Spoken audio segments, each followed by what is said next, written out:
On this episode, we're in our roastery here on Pike Street. We talk about ways to clean your grinder and how to decide what should be pulled as espresso and best way to do coffee at a wedding reception.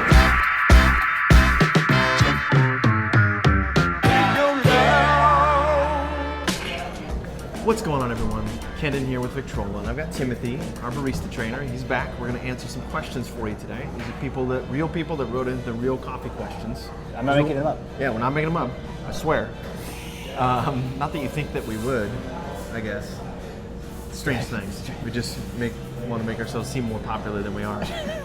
But these are real questions that people wrote in, so feel free to DM us on any of the social networks, or you can write in on email as well if you like. But these are real questions. We want to help you get more out of your coffee. And each of these folks I'm going to send a free t-shirt to. So that's what we do. That's what we do. If you use your question on the show, you get a free t-shirt. That's pretty cool. Giving and sharing. So let's, I guess let's get right into it. Yeah. We'll go right off the bat. So James P.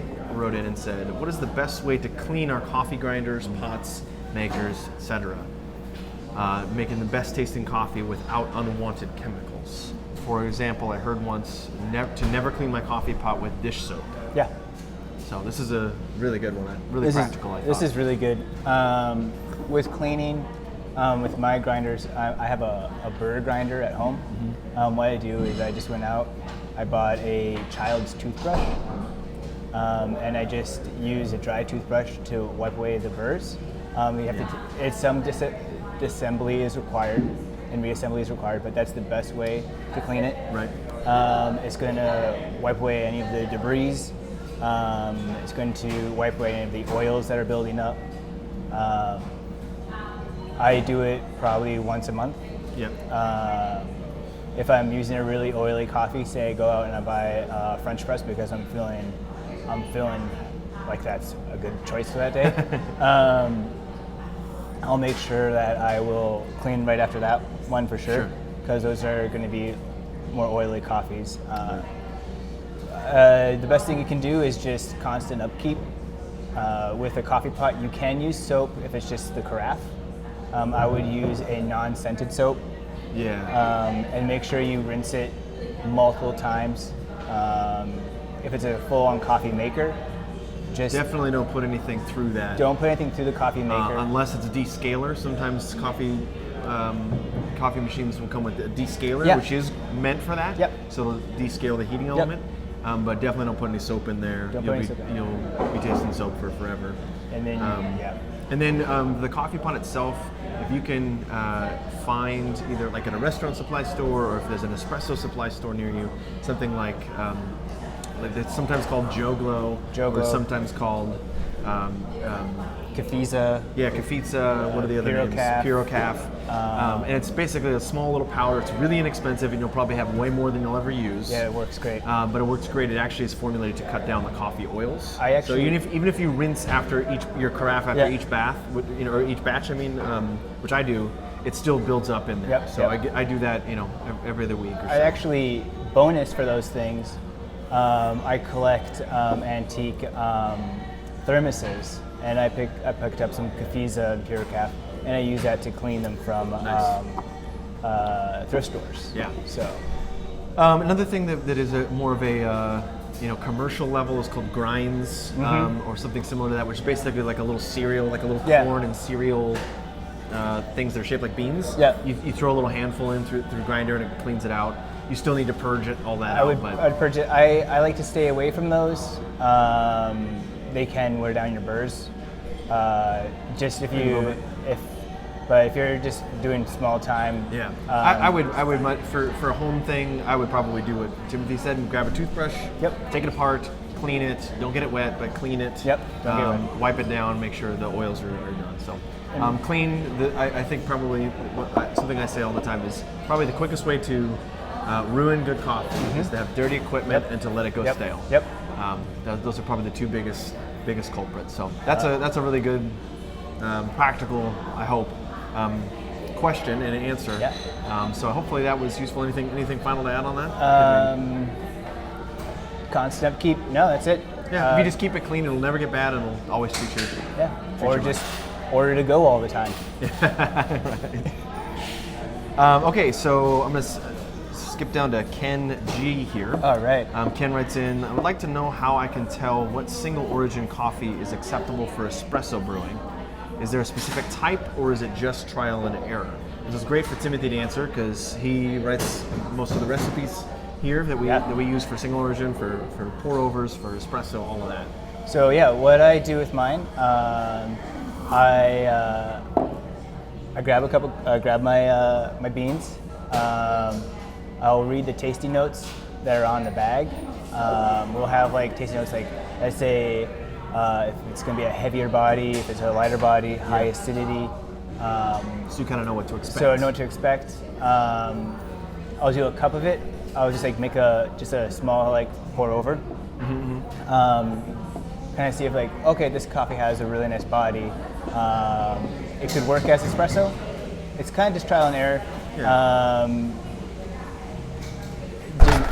We've had the Brazil recently that we have. We have the Rwanda on right now. We have which are two completely different coffees in almost every way. We have a Kenya coming up. Keep it a secret. Keep it a secret. Keep it safe. So the thousands of people who flock to these videos, don't tell your friends. But basically trial and error, right? I mean, you kind of need to pull a few to get something good. And when you go for, like, is this pleasing? Is it good? Are there good things about this? And then you can use good, extraction logic. Right. Does this taste super sour? I need to get more out of it. Does it taste bitter and astringent? I need to take a little less out of it. It's trial and error. I think you can do almost any coffee as espresso. That's a theory that I hold fast to. Anything can do any coffee anyway. You're just going to need to create a recipe. That's controlling your in, which is your in weight, how long you're going to be brewing for, how fine is your grind, how coarse is your grind. Right. Are you going to be doing like large shots? Are you going to do like our shots, which are ristrettos, which are super tiny? Just gotta come up with your recipe. Right, and so with trial and error, I mean, like our standard streamlined shot is close to like a 1-to-1 ratio. It's a really short, really intense shot. It has a lot of complexity like that. It does well in other methods too, but like the Rwanda is like a 2.5-to-1 or something, isn't it? Yeah, it's a larger. It's really just kind of what is tasting good to you at home, especially if you're making it at home. Yeah. And for us, we just pick. Like Timothy will pick the one that we think is going to taste really great after pulling a few shots and seeing what's good. So. And sometimes it doesn't. Yeah. Sometimes it's like, wow, that was way too bright. That's not gonna work. So, and brew it as a pour over, something like that. So, anyway, hopefully that kind of gives you a little bit of insight there. It's basically just kind of trial and error, and then you start to expect what things that you might like. You may not like African coffees pulled as espresso, as an example. It's preference. So if you have that at your house, just trial and error, and then you'll get to know your equipment, you'll get to know beans. It's kind of a fun little tool. So. Cool. Moving on. Next question. Thanks, Ken, for writing in. Next question is from Carrie W, and I hope I didn't miss the window on this, Carrie.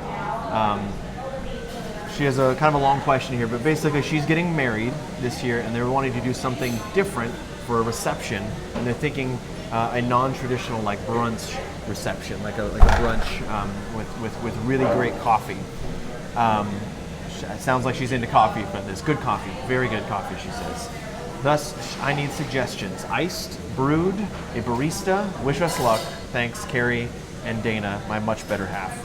And they were here in October, so I'm glad you had a good time in October. Hopefully we didn't miss the window here, but here's some of our thoughts around it.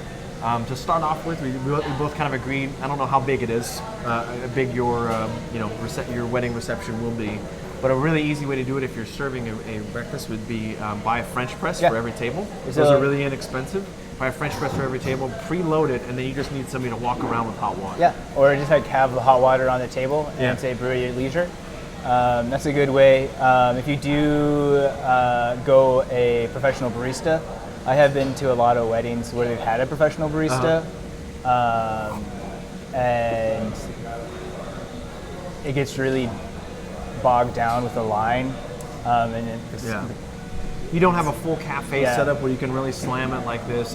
If you're going to do anything with espresso, I mean, if you can spring for it, you know, there's companies Yeah. out there that do that, and Yeah. great. It's a lot of work. Or if you have somebody who can do a whole bunch of like 4 or 5 Chemexes in Right. a row and just keep them going, Yeah. that might be an idea. Or if you like iced, cold brew would Yeah. be absolutely the easiest. Cold brew would be super easy, super fast. My wedding, I forced my brother to make one Chemex over and over again for 150 people. He was not happy. Was he in the wedding? Yeah. Wow, Because you're a real peach of a brother. he missed all of the good songs. That's hysterical and kind of sad. Anyway, I hope that kind of helps a little bit. I definitely understand why to have good coffee. Yeah, good coffee. Just as long as you start with good coffee. This goes with all the questions today. Just start with good coffee. Yeah. Keep it clean. And brew it and find what you like and brew it that way. Yeah. So, anyway, that's it for today. I hope you guys found that useful. We want to help you get more out of your coffee. Yeah. So write in your questions, and we'll keep answering. Yeah. Happy brewing. All right. Thanks, guys. Take care.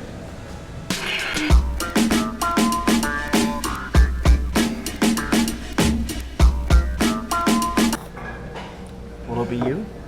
Whoever. You wear the bean I'll wear the bean costume. I'll go throw it on right now if you want. I know Do we where have it it is. here? Yeah. Oh, jeez.